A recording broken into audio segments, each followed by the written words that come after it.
I am Ryan, the life changer, and I am so grateful that you decided to join me today.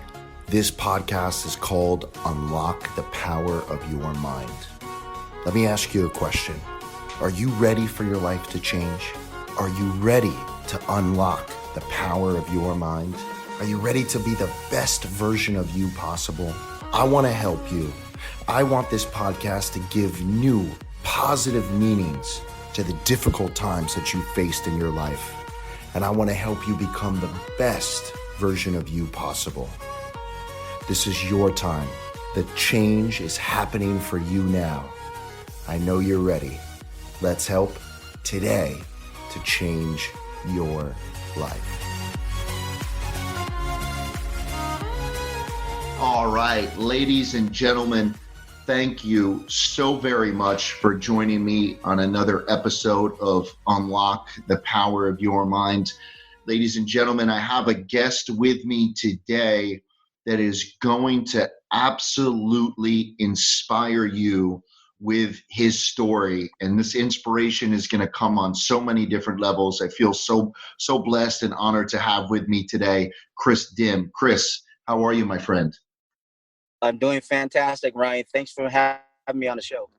Absolutely. I'm so inspired by you, not only for what you've been able to accomplish in building bodybuilding, but just your resiliency in life and your positive outlook. And so I'm really excited to share a bit of your life story with the listeners. Tell the listeners a little bit about your early childhood, because I know that it wasn't easy for you growing up. There was a lot of violence around. Share with the listeners what that was like. Yeah, so coming down to the States before that, I'm originally from Cambodia, and I grew up from the killing field. So anybody who doesn't know what that is, anybody who is educated, they kill down to the babies, and we're talking about millions has been slaughtered. It's kind of like the Hitler Day, and that's how I was brought up. So growing up, I've seen, dead bodies. I've seen a little baby get smashed on trees because they came from an educated family, head get cut off. So as my childhood growing up, it was all I remember is the war. I don't know if any of you guys have never seen The Killing Field. That would be a great movie to really to resonate with what I'm talking about. But we came down as a refugee from Cambodia, and that's how we were brought down. And we were 6 years old, and I got sponsored by my uncle. Wow. And Kris, there is a lot of times in life, in certain situations, where maybe somebody came up in a negative or a violent environment, whether it be in their household or just in their overall environment. And sometimes people use that, as an excuse of maybe not walking down the road that they should. What advice do you have to somebody that had maybe come from had come from a childhood with being surrounded by violence, to maybe help them to overcome it if they're feeling, overwhelmed by it, or, maybe that they can't escape it? I don't know if that makes sense. Yeah, it makes total sense. But you have to, the way I believe it, I believe you have to escape it one way or in the other, whether, you're changing your environment, or you're changing your environment with a book or audio or something that's basically going to take you to a happy place, and to basically get your mind out of that situation. Because when you're there and that's all is that, nothing ever changes. So it starts with a vision, it starts with a mindset, it starts with that future building in your mind. Is it this the type of life you really want? Is it something else that you really want?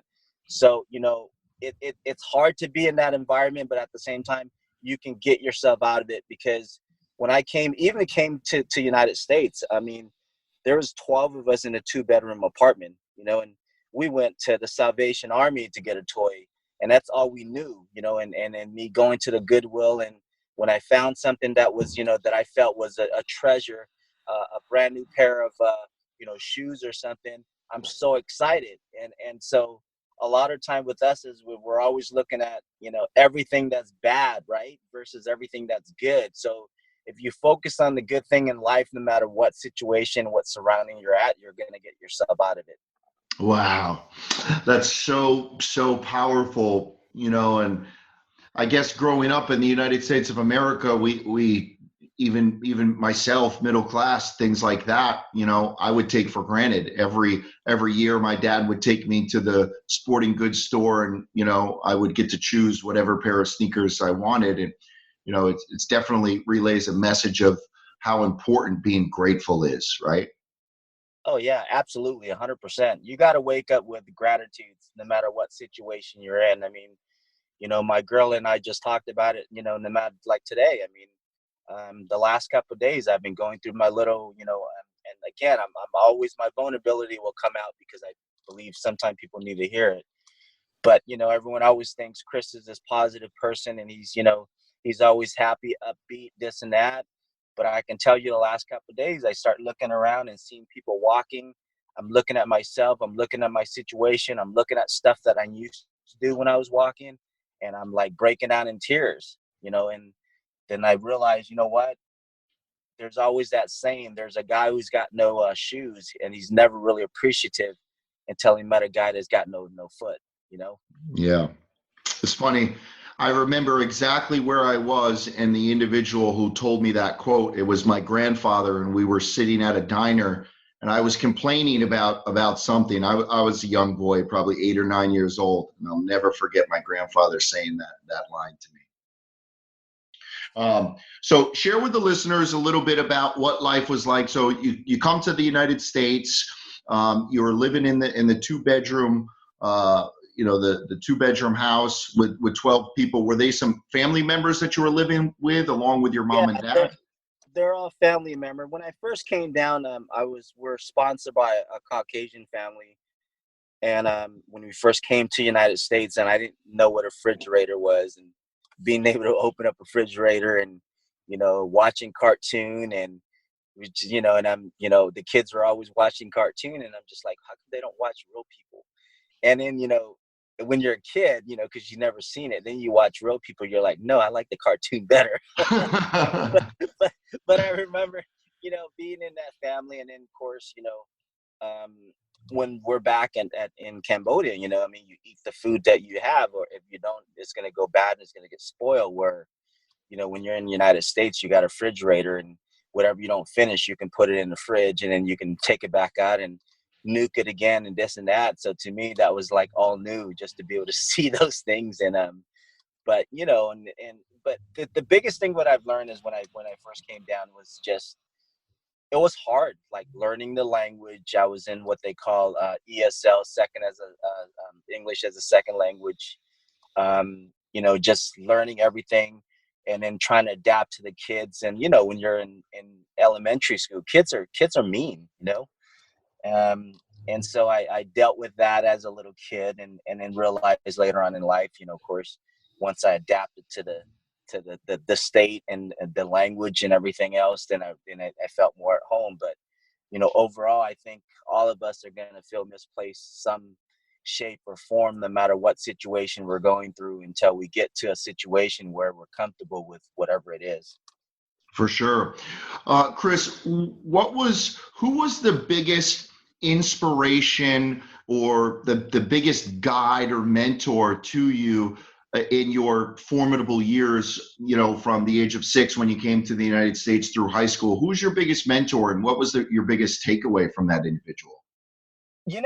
To me, it was, I'd have to say Arnold, just because growing up, I mean, I've always been fascinated with muscle. And, I remember watching Conan, and, seeing all these different, Steve Reeve and Arnold, what I'd say the two people, just because I was fascinated with muscle. I wasn't really never into cartoon as much, versus like looking at, Arnold. I'm like, all right, that's who I want to be like. And growing up, that was somebody that I just idolized just from growing up. But I didn't have a mentor from elementary school all the way to high school. I didn't have a mentor until I was already 23. And at that time, I've already opened up my first sports nutrition store at 21 years old.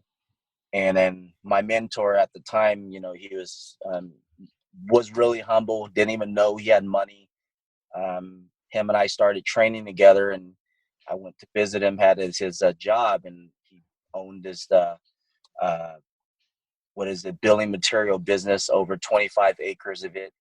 And going in there, sitting in his office, seeing a $1.2 million check for the first time, and I'm looking at it going, could I see that again? I've never seen anything like that. I was like, whoa. And I say, how many of these do you get, every month? He's like, oh, some people on the 30 or 60-day net. And I'm like, okay, how many of these accounts do you have? He's like, I got close probably about 100 accounts. I'm like, what? And this is what they bring in every 60 to the 30 to 60 days. He's like, yeah. So it was just, I realized at that moment that it was possible, like life was possible. And I knew that, because I grew up super poor growing up with everything, and I've never really seen anybody with money. And, but not only just with money, but someone who is so giving and so humble, and just overall, willing to do whatever they can for anybody and anybody. So that's when I really started to learn life and realize, you know what, there is people that are out there that are willing to mentor, to help you, to teach you, and to just be a person of goodness that, that I can actually take after. For sure. So in high school, before we get into the bodybuilding and the nutrition and all that, in high school, did you wrestle? Did you play football? Like, was sports a way for you to kind of feel a part of your friends and community? Yeah, it was. I mean, it actually started when I first came to the States, and I remember being 6.5, 7 years old, and we lived by it's like a community, a park, and I would always watch these the soccer. The soccer team, they would be out there practicing every single day, and I would sit there and just watch them. And one day the coach just happened to come up to me, and he's like, "Hey, do you play soccer?" I said no, and I hardly spoke any English, but I understand what he's saying. And I said no. He's like, "Well, would you like to play?" And I said, "Yeah." He's like, "How old are you?" And I told him. He goes, "You'll be perfect for this age group." And he's like, "Where do you live?" I said, "I live right across the street." He's like, "Can I walk up there and talk to your mom?" And I'm like, "Sure." Walked up across, talked to my mom, and my mom agreed. And we didn't have a car, so he would pick me up every single day.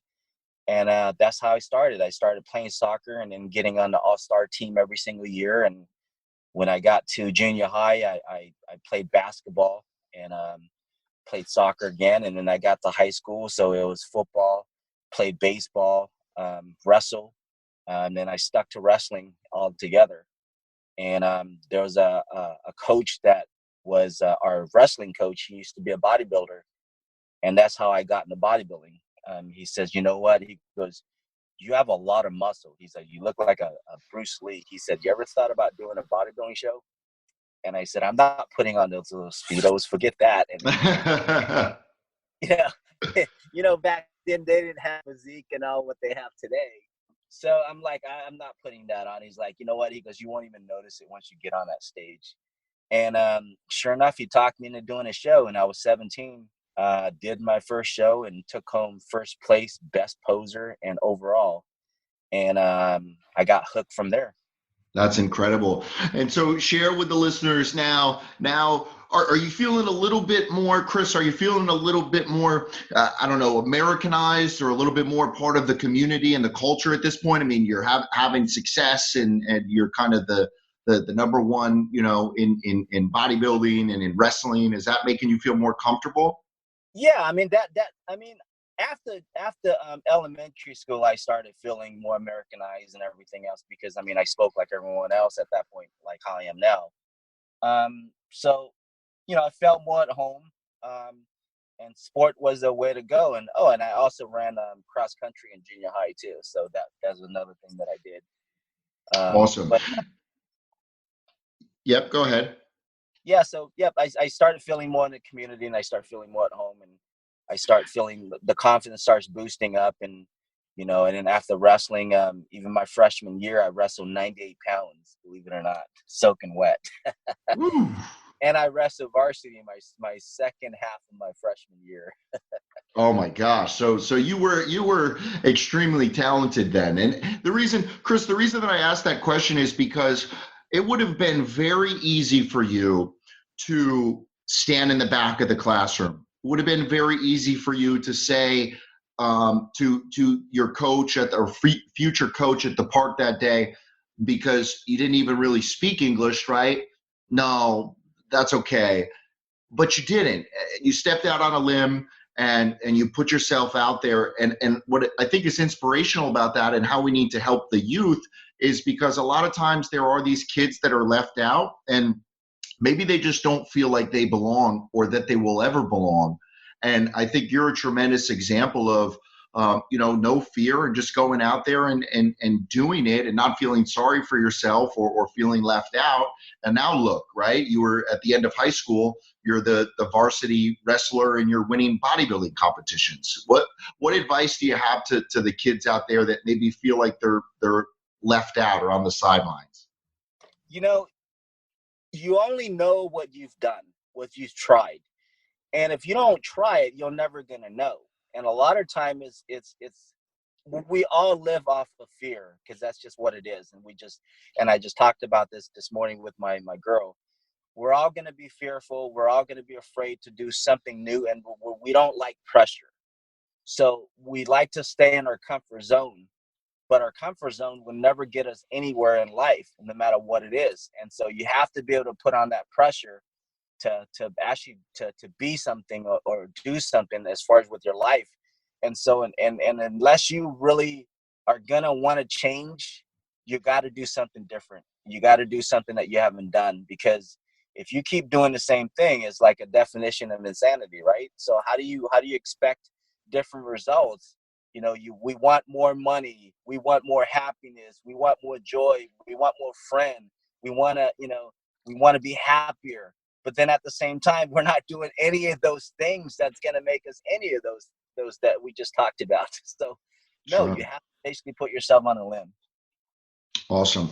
And so walk the listeners then through, you have your own shop, your own health and wellness nutrition store, you're doing the bodybuilding. Take the listeners from there.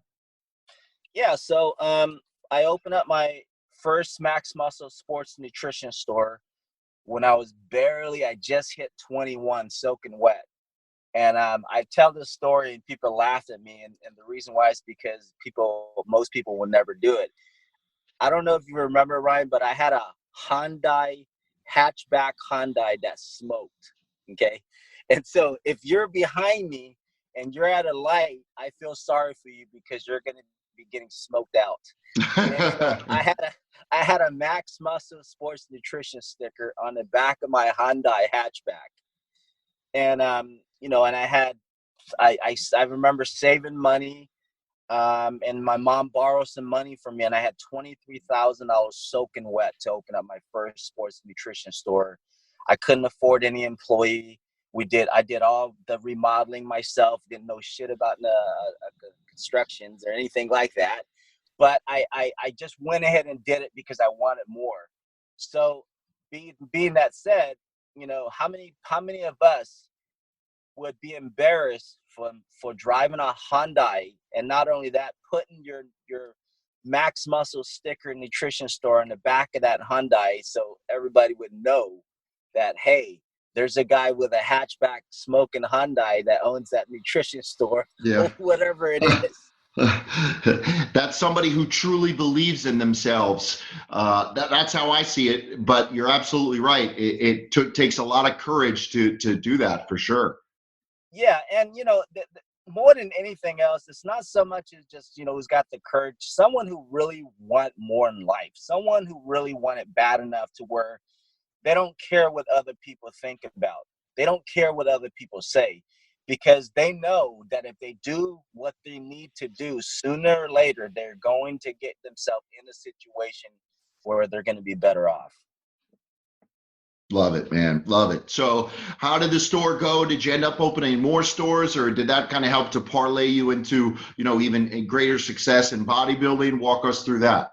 Yeah, in 6 months, I opened up my second nutrition store, and then in a couple years, I had multiple nutrition store, and basically in 10 years, I just got burnt out and I sold it, and then that's when from there. But at the time when I had multiple nutrition store, I had a family at the time, 2 kids, and I was still going to the gym. I was still eating right. I was still, trying to basically be a professional bodybuilder.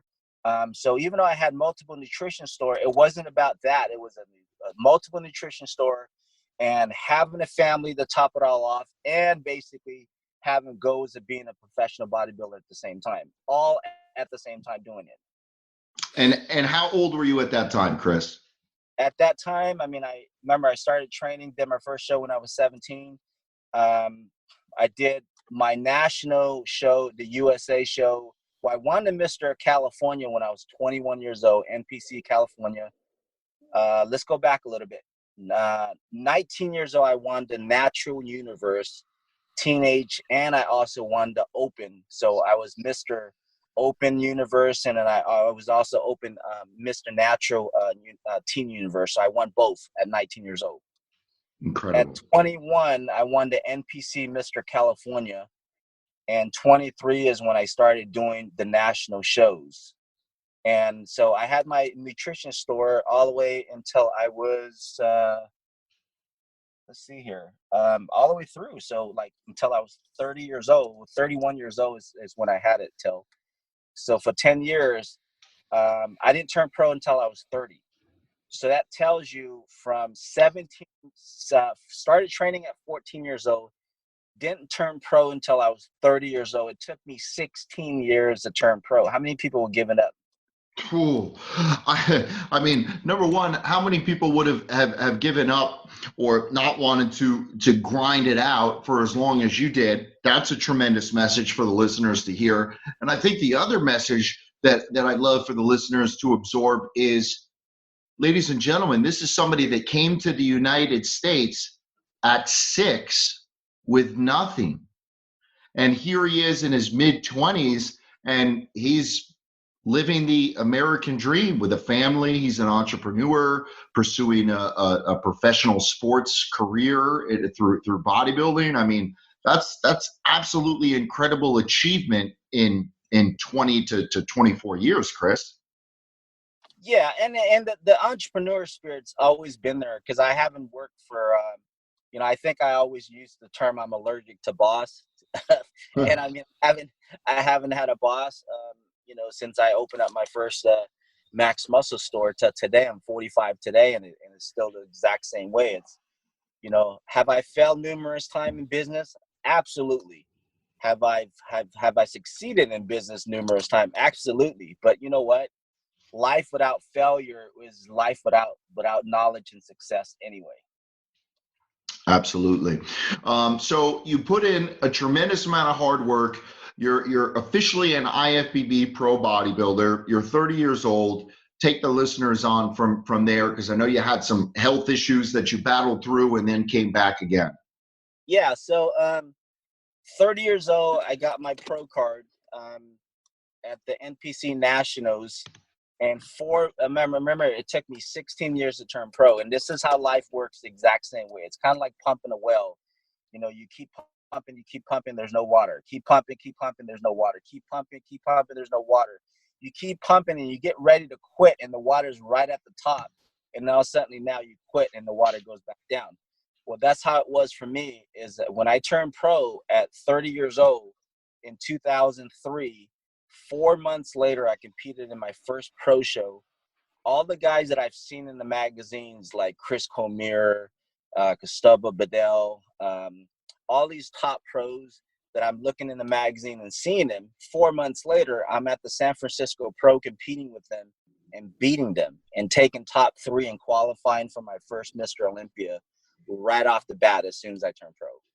Yeah, you came out of the gate strong. And for the listeners that don't know, Kris, how tall are you? I'm 5'6". Okay, so ladies and gentlemen, Kris was 5'6", and what'd you compete at your best? In the low 200s? my best. Well, I won the national at 196 pounds. My best weight's about 205, 206.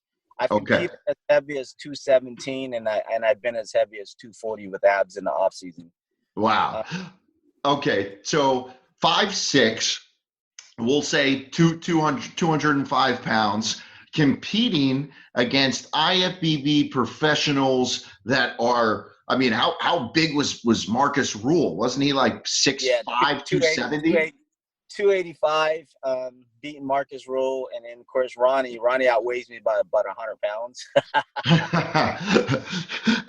and so maybe the listeners aren't into bodybuilding the way you and I are, Kris, but I think that there's a tremendous metaphor there in life. Did you ever take a step back and think about, like, I don't know, maybe there was some entrepreneurial struggle that you faced and you related it to bodybuilding in some way? Like, dude, if I can step up on the stage and beat guys that have 100 pounds on me and maybe a foot or 7 to 8 inches, if I could do it on the bodybuilding stage, I can do it in life. Did you ever have that thought process or pattern? It's David and Goliath. It's how it is, and the way it works is that you have to think big enough and dream big enough to know that you can be it. And so, me getting on stage, I've always competed with one person, and that's me. But at the same time, you're competing with everyone else. So as long as you better yourself every single year, every single day, every single time, you're going to get better. And as long as you gauge yourself to get better, you're going to be better to beat more successful people. That's just how you have to look at it. Yeah, I love it. I think that's tremendous. And in a social media world that we live in today, boy, is it easy to start measuring your success against other people's highlight reels. And quite honestly, I think it's kind of affected some people where you're right. They've lost track of it's me versus me, not me versus anybody else. It's funny. I just did that post yesterday. I don't know if you've seen it, but I put down, be a better you, not be a better someone else. I didn't see it, but that goes to show we're in complete alignment with our thoughts for sure. So now take the listeners through some of the health issues that you had. Obviously, being a professional athlete and facing any health issue can be, mentally and emotionally and obviously physically difficult. Share with the listeners that journey of ups and downs through the health scares. Yeah, so I'm going to take you a little bit forward. I already competed in 2 Mr. Olympia. There wasn't any 212 class back then. I'm competing with the Freaks of Nature. And then later on in life, in 2007, I was training my clients, and I felt 1,000 pound on my chest. And I dropped. And as I dropped, I told my client, call the ambulance. There's something going on. Something major is happening, so I need you to call the ambulance. So I was able to slow my breathing down, and they took me in. And I remember 15 hours later, I woke up. And before I woke up, they told my family that they weren't sure if I was going to wake up with brain damage and paralysis put together. They gave me a 10% chance to live. And miraculously, I got up and I walked in a point A to point B. I was out of breath. And I realized, for some reason, I'm like, I got a crack on my chest. And they told me that I had an aorta burst. So anybody who don't know what that is, your main artery that's connected to the heart, it burst. And so John Ritter died from that. Lucia Ball died from that. Einstein died from that. It's not your heart. It's the main aorta, which is the main. It looks like branches that comes off the heart, and that's what burst. So walking to point A to point B, I was out of breath. I started training again, picking up a 3-pound weight, getting on the treadmill. And next thing you know, muscle memory started coming back again. And I didn't want to end my career like that. So in 2009, that's when they started having the 202. It wasn't the 212 yet. I said, you know what? I'm not ready to end my career like this. I want to end it when I end it. So I came back in 2009 and did my first pro show again, took top 3 and qualified for my 3rd Mr. Olympia. And then I did the Sacramento Pro, which was an open show. There's about 30 guys, freaking natures, and I took 4th because I didn't place too well at the 202 because I tried to play the size game. And then I came in a couple months later at the Sacramento Pro, and I took top 4 at about 30 freak natures competitors. And that's when I decided to retire. I said, you know what? I had a good running. I'm done. I ended with a high, and I'm good. So fast forward 2012. Actually, let's go back a little bit. 2010. They said the rest of my aorta was starting to expand, and I need to go ahead and get it fixed. So they decided to put the stent in. And the stent didn't hold up. The blood flow went around the stent versus through the stent. And that's when 2012, they cut me from the back of my shoulder blade, through my rib cage, all the way to the front of my stomach, opened me up sideways, took the stent out, fixed me the right way. 15 hours later, I couldn't feel my legs, and I woke up with a spinal cord injury. Wow. So let's take a step back to the first time where you're training your client and all of a sudden you know that you're going down. You don't have any other memory from telling your client to call the ambulance to waking up 15 hours later after surgery? Yeah, all I remember was, because I used to meditate, I was able to slow my breathing down. And they said if I didn't learn how to slow my breathing down, I would have been dead. And I just remember from that point to getting into the ambulance and waking up and my chest being cracked. So, I mean, listen, Kris, obviously, you have a guardian angel and a purpose to be on this earth because, wow, if you didn't know how to meditate and control your mind and your heartbeat or just getting through that surgery, which obviously must have been extremely extensive for them to give you a 10% chance to live, when you wake up, what's going through your mind?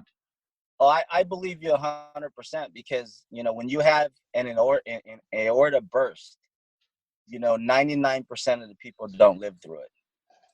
But when I woke up, they said, oh, Kris is back again, just because I never ever look at myself where I'm at. I always look at myself where I'm going to be. And so when I woke up coughing, my chest is cracked, and they make you hold this little pillow on your chest because every time you cough, it freaking feels like it's going to rip your chest apart. And I was just, that person was determined. They gave me a 10% chance to live, but when I got up, I knew, okay, you know what? I'm here on this purpose for a reason, and I know there's more to it. Just like when I have to have my spinal cord injury, there's more to it. There's more to life, and I'm still here. So, we're all human beings. There's nothing wrong with having a bad moment. I always tell myself that.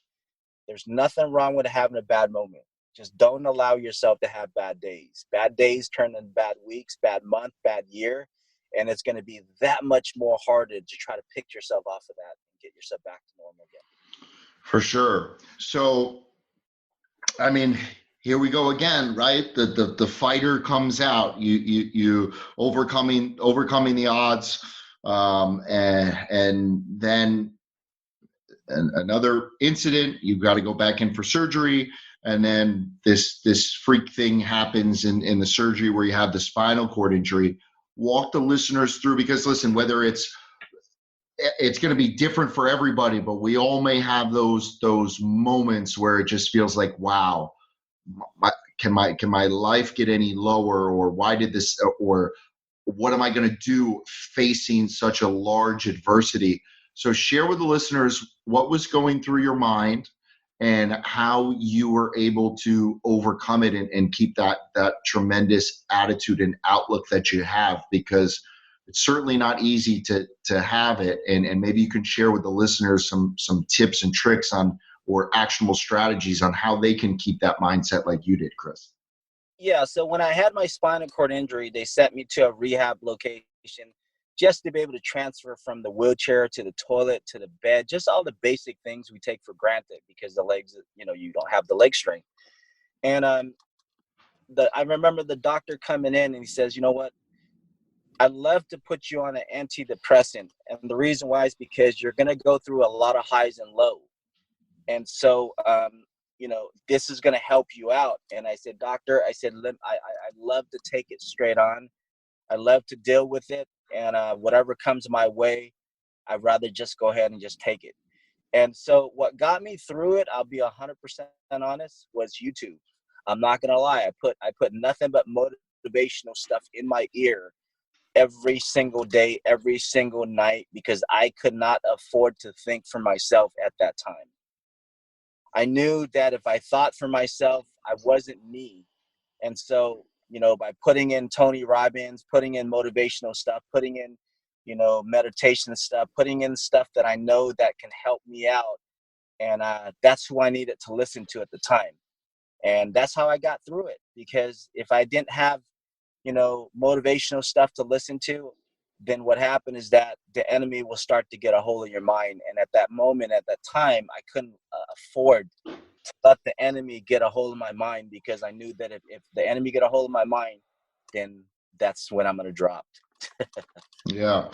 Well, I certainly appreciate you sharing that. And listen, I do that too sometimes. Sometimes I'll be home and I'm just like, you know what? I'm going to turn everything off and just put on YouTube, and listen to, maybe Les Brown motivational speech or some Tony Robbins or whatever the case may be. So I think that's such a powerful message, is that, when we're not sure what to think, or maybe we know that it will be negative, that it's better to just kind of proactively prevent that and inject ourselves with that positivity, which it sounds like that's what you did.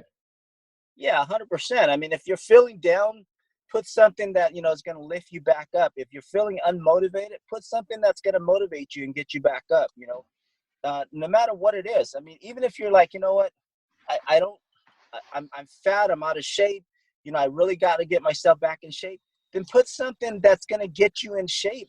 Put something fitness on. So there's so much you can actually watch, listen to, but you got to be willing to take the first step and do it. Because a lot of time we sit here and we always say, oh, you know what, I need to do this, or I need to do that, or instead of versus just doing it. I mean, a couple of years back, I opened up my first, gym, a regular gym, like a huge 24-hour fitness gym. It's, over 14,000 square feet facility. And a lot of people thought I was crazy. They're like, Kris, you're in a wheelchair. How are you going to run a gym? I always say, if there's a will, there's a way. But, you got to believe in your mind that you can do it first before anything else is going to ever happen. Don't try to figure it all out. You'll figure it out along the way, but you got to basically believe in yourself first. Yeah. You know what else I think is tremendous, Kris, was your ability to be self-aware at that time, right? So it would have been very easy for you to get inwardly negative and just not even be able to kind of step outside yourself to be self-aware enough to say, hey, you know what? I better control by putting in the positive, so that I don't let my brain kind of go. Would you say that, self-awareness was a quality that you kind of always had, or was this something that you developed over time? I think you develop it. I think everyone have it, but I don't think it's ever going to be as strong until you develop it. And so the more you practice on it, the better you're going to get. It's kind of like somebody wanting to be a freaking, musician, and then they practice for like a week, and they all suddenly now they expect to be great. That's not going to happen. Or a bodybuilder. I mean, a lot of people, when they see someone like myself, when I was at my peak, walking around, and they're like, wow, how long did it take for you to look like that? 16 years. How long do you think it'll take me? 16 years. Yeah. It's like they don't understand that, it takes anything that you want to do that's going to make you great takes practice.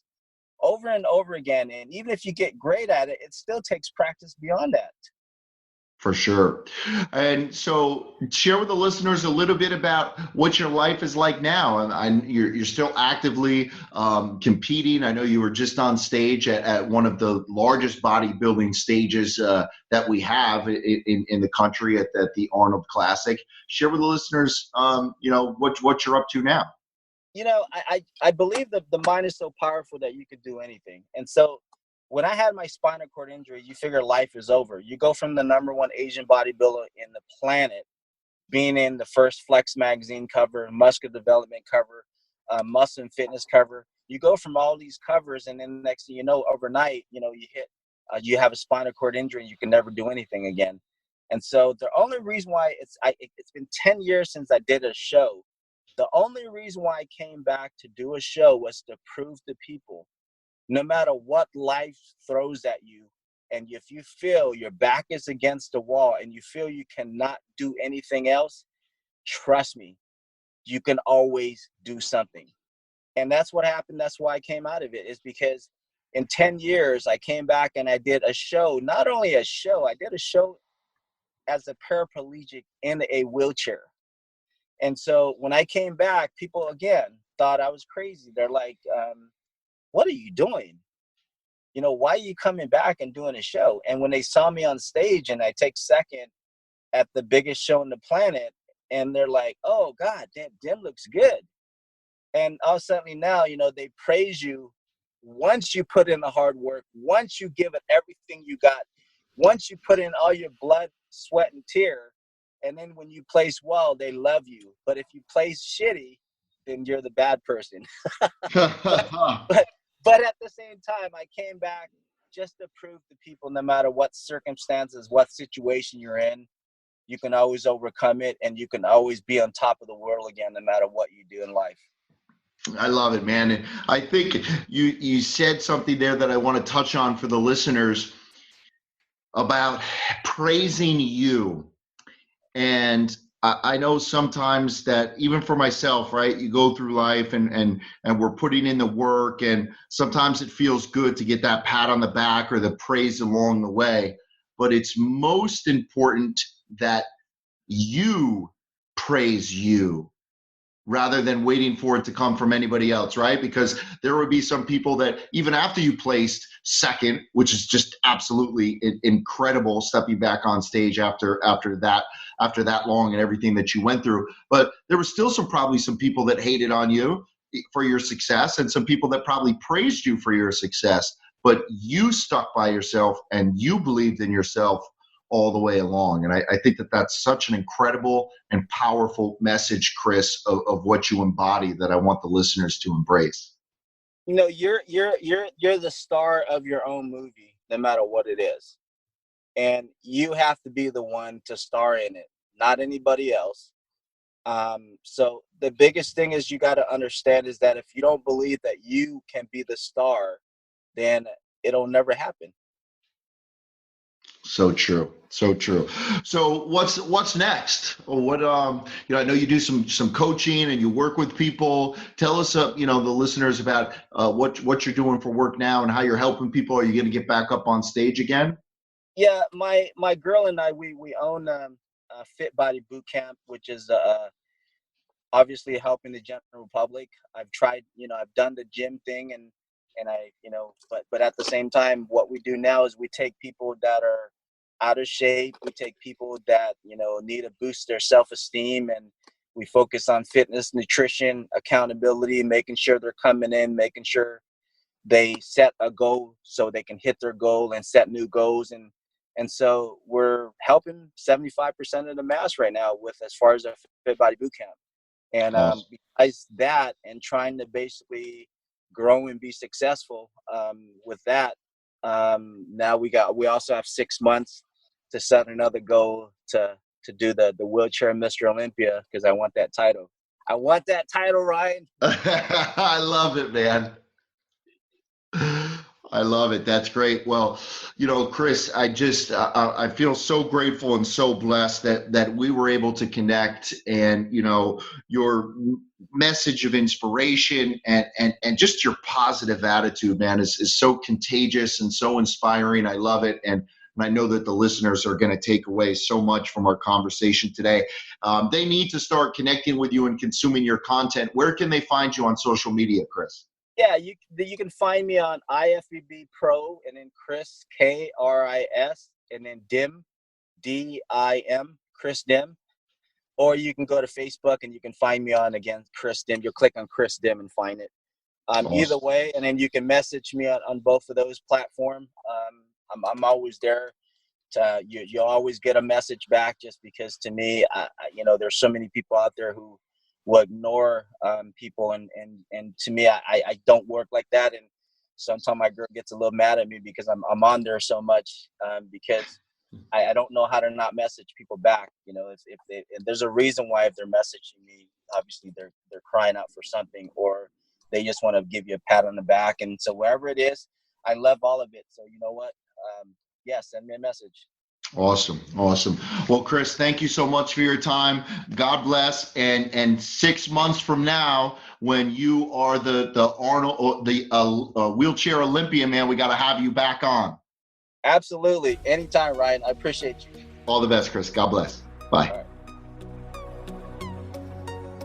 Ladies and gentlemen, I just want to say from the bottom of my heart, thank you so much for taking the time to listen to this podcast today. My prayer is that it has helped to change your life, to make a positive impact in your life. And I just want to let you know that every single day, the first goal that I write down is I have changed 1 million lives. So ladies and gentlemen, if this podcast helped to change your life today, I would ask you to please go on to iTunes, rate, review, and share this episode.